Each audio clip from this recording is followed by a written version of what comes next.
What are the logistics that go into stopping it this week?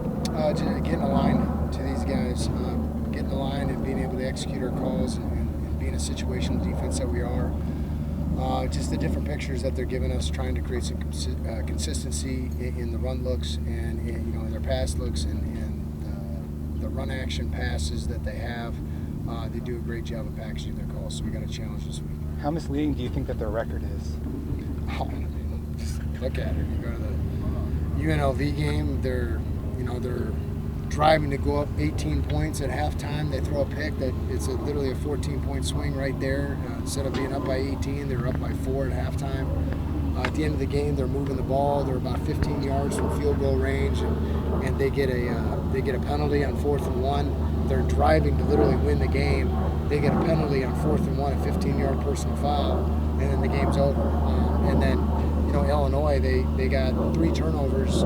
They give up 3 turnovers. One's a pick 6, and that's a 1-score game. I mean, this team might be the best team we've played all year, and that's the way we're approaching this week.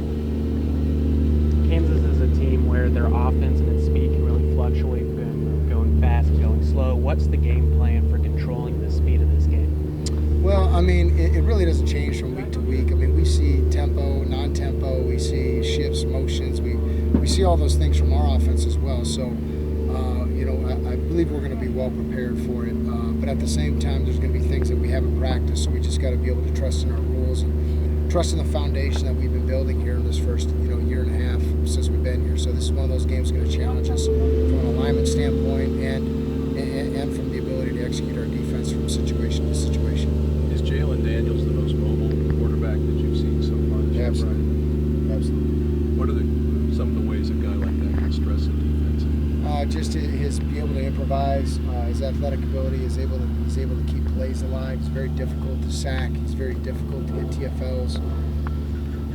He's one of those guys that has an innate ability that he wants to make the big play, and those type of quarterbacks are always the most scary. There's some quarterbacks that kind of feel like they're put in the box and they just got to execute the offense.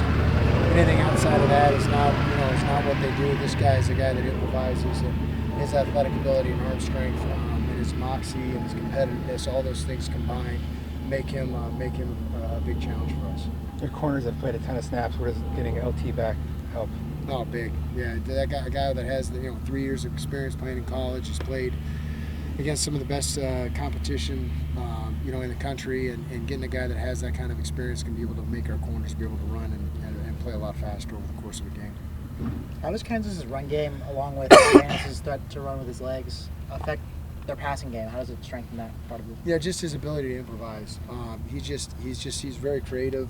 They do a great job of getting him outside the pocket, and giving him the run pass option even on 5-step and play action passes. So he'll drop back if his first option isn't open. He's going to create.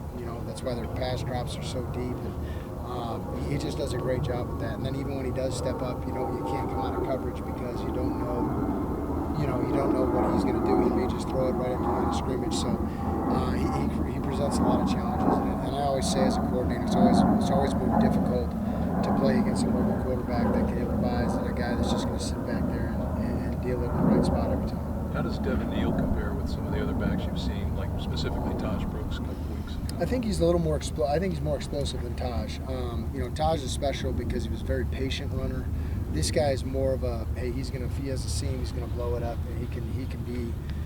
I think he's a more explosive back than Taj, but Taj is obviously so consistent in what he does, and he's been consistent throughout his career. So I think they're very different type backs. They're built both very similar, big, stocky, physical backs, but Taj is more patient. This guy's more of a, hey, one cut, I'm going to blow it up and potentially create a big explosive play.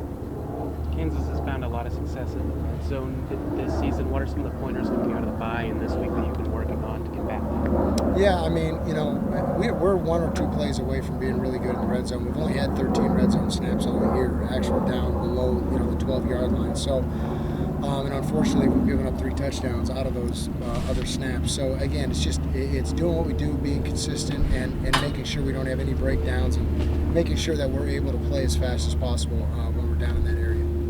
Thanks, Coach. Thank you. Appreciate it.